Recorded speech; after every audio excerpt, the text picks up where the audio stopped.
Depuis 13 heures aujourd'hui, il n'y a plus de statues sur la Savane ni sur le front de mer de Fort-de-France. Les activistes l'avaient annoncé. Ils sont donc passés à l'action avec des masses, des sangles et des tractions. Ils ont mis à bas les statues de Joséphine de Beauharnais et de Belin d'Hénambuc. La première datait de 1859 et la deuxième de 1935. Cécile Mar, François Marlin. 11h36, la statue de Joséphine de Beauharnais touche le sol. Elle était installée à Fort-de-France depuis 1858. Midi, la statue de Belin d'Hénambuc tombe des 4 mètres de son socle. Elle était là depuis 1935.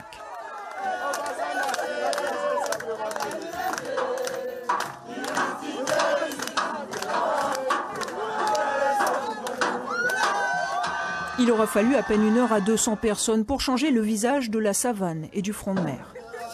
Les manifestants se sont d'abord attaqués à Joséphine de Beauharnais, à coups de masse, sous les yeux de l'un de ceux qui avait, en 91, retiré sa tête.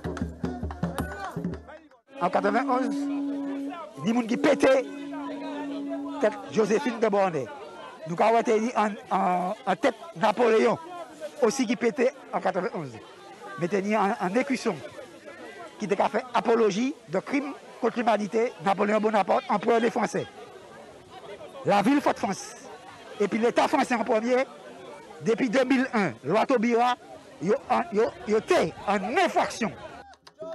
Après 30 minutes de démolition, le socle de marbre se fendille, laissant apparaître du sable, et les tractions font le reste. Pour Belin d'Hénambuc, c'est un peu plus périlleux. Une meuleuse et de l'acrobatie sont nécessaires. Partout dans le monde, en Australie, en Afrique, en France, aux États-Unis, à Londres, partout. C'est pour montrer que l'oppression coloniale est toujours là, elle est toujours présente. Le peuple noir souffre beaucoup. C'est comme si que la Shoah, vous mettez Hitler, un statut d'Hitler dans la Shoah, ça allait choquer, ça va choquer. Ben, c'est pareil pour nous. Donc on demande tout simplement à l'État français de nous respecter. Quelques élus de la ville sont présents. La mairie s'était engagée à retirer la statue de d'Hénambuc, mais s'était opposée au déboulonnage de ce matin. On regrette déjà ce qui s'est passé. Il faut rappeler quand même que depuis le départ, la porte a toujours été ouverte. On a toujours privilégié le dialogue. Nous avons mis en place une commission pour s'occuper de toutes ces questions concernant la mémoire, qui se réunit encore ce vendredi-là. On dit que la porte reste ouverte et que nous sommes prêts à travailler sur ces questions-là, mais de manière apaisée. La violence ne réglera rien du tout. Le d'Hénambuc de bronze est ensuite découpé et sa tête traînée dans les rues de la ville comme un dernier tour de piste. Au passage, les manifestants croisent les forces de l'ordre qui sont restées à l'écart de la scène, évitant ainsi les affrontements de la semaine dernière. La tête est envoyée dans l'enceinte de la préfecture avec quelques plaques de rue que les activistes voudraient voir débaptisées. Et ces déboulonnages de statues ne sont pas, contrairement à ce que l'on pourrait croire, un phénomène localisé. Cette semaine encore, toutes les statues de Christophe Colomb ont été retirées par la ville de Chicago. Je vous propose de revoir cette analyse de Cécile Mar.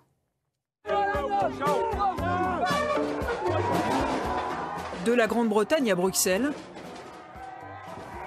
des États-Unis à la Martinique, 2020 est l'année où tombent les statues de l'époque coloniale. Un mouvement démarré en 2017 aux États-Unis, mais qui, avec les manifestations de Black Lives Matter, a pris là-bas une ampleur inégalée.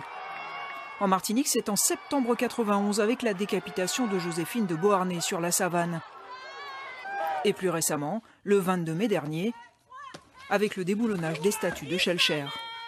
La mondialisation du phénomène semble influencer l'opinion publique. Si le peuple n'approuve pas, il faut la déboulonner, la déplacer. D'Hénambuc, comme Joséphine, comme X. Bon, il y a une histoire qui s'est faite. Bon, on ne peut pas réécrire l'histoire, mais il n'y a plus lieu de la voir devant ceci, quoi. Qu'est-ce que vous pensez? Qu'est-ce qu'il faut qu'on fasse avec ces statues ici? Il faut faire comme l'Amérique, comme la France. Il faut tout enlever. Et si Schellcher, l'abolitionniste, a pu sembler une cible étrange, c'est en réalité la narration unilatérale de l'histoire qui est contestée. L'homme blanc, qu'il soit conquérant ou sauveur, est toujours représenté au-dessus du noir. Avant de tomber, Schellcher regardait paternellement un Martiniquais enfant. Abraham Lincoln, le président abolitionniste américain, étend sa main sur un esclave agenouillé. Cette statue est censée représenter la liberté, mais à mes yeux, elle représente la soumission. Ça dit, tu sais où est ta place, c'est là que tu dois te trouver. Aux États-Unis ou en Europe, les villes prennent parfois les devants et font tomber elles-mêmes leurs symboles esclavagistes. En France, le président de la République se refuse à en faire autant. Je vous le dis très clairement ce soir, mes chers compatriotes.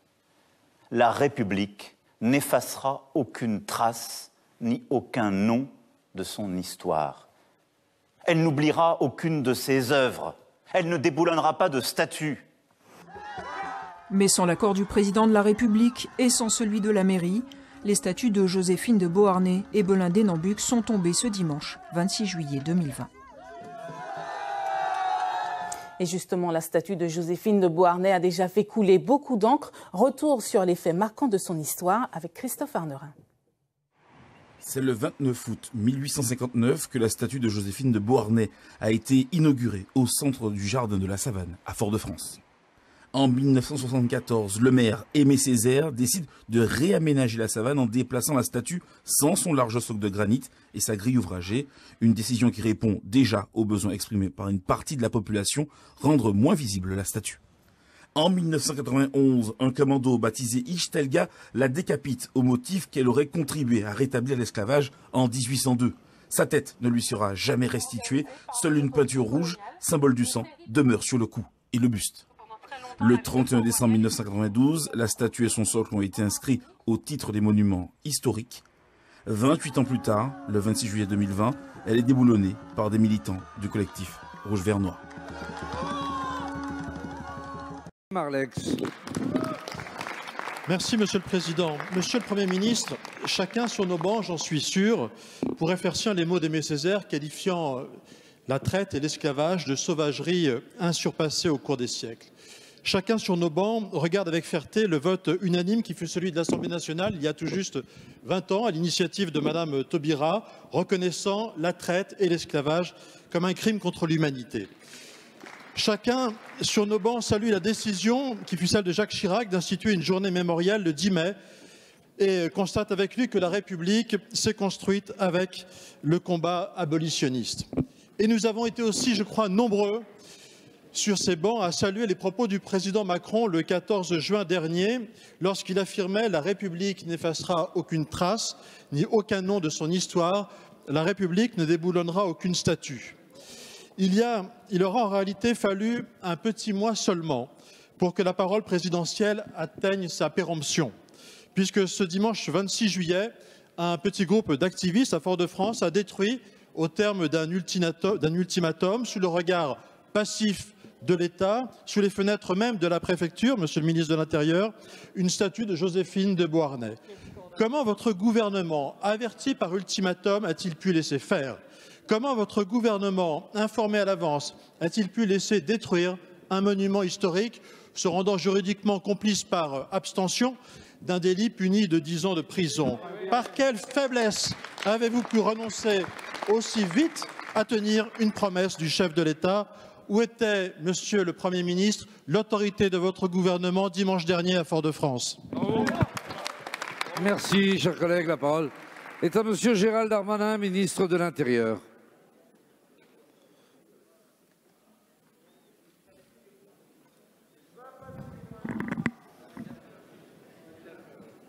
Monsieur le Président, Mesdames et Messieurs les députés, Monsieur le député Marlex, comme vous, évidemment, nous partageons le fait que non seulement la République a été l'institution qui a permis l'abolition et les territoires, notamment ultramarins dans la République, qui avaient les mêmes égalités de droit que les habitants qui étaient sur le sol métropolitain.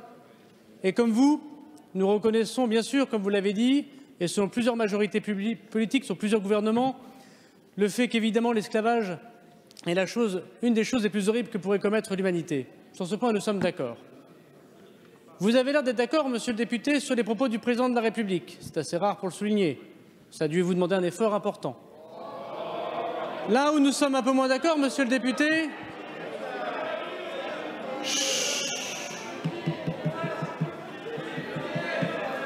s'il vous plaît, s'il vous plaît. Je regrette que vous ayez perdu votre légendaire sens de l'humour collectif. Là où je le regrette, monsieur le député, c'est que vous attaquiez les représentants de l'État, monsieur le député, qui ont fait leur travail en Martinique. À commencer par monsieur le préfet, que je veux ici saluer et remercier, et les forces de l'ordre, qui ont protégé la préfecture au moment où un groupuscule incendiaire attaquait des bâtiments publics, et au moment, monsieur le député, où ils s'en prenaient en pleine journée dès 9h30 du matin, justement pour qu'on en parle, monsieur le député, et le préfet non seulement a condamné ces actes, a déposé auprès de la justice des plaintes nécessaires pour la poursuite de cela et est intervenu pour que dans les rues de Fort-de-France, il n'existe pas ce que vous venez d'évoquer, c'est-à-dire le chaos et la protection des populations.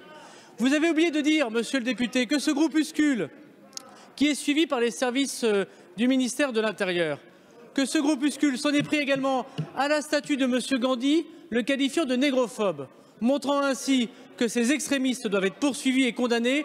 Et la Martinique n'a pas eu à rougir des représentants de l'État et de leur intervention. C'est plus facile sans doute à faire ici qu'à Fort-de-France. Merci, monsieur le ministre. Monsieur le député, Marleix, vous avez la parole. La réalité, monsieur le ministre, c'est que dimanche dernier, vous avez laissé faire. Il n'y avait sur place ni force de l'ordre, ni corps préfectoral. En matière de sécurité, moins de mots, plus d'action. Écoutez un peu plus les conseils de Nicolas Sarkozy. On n'en fait jamais assez.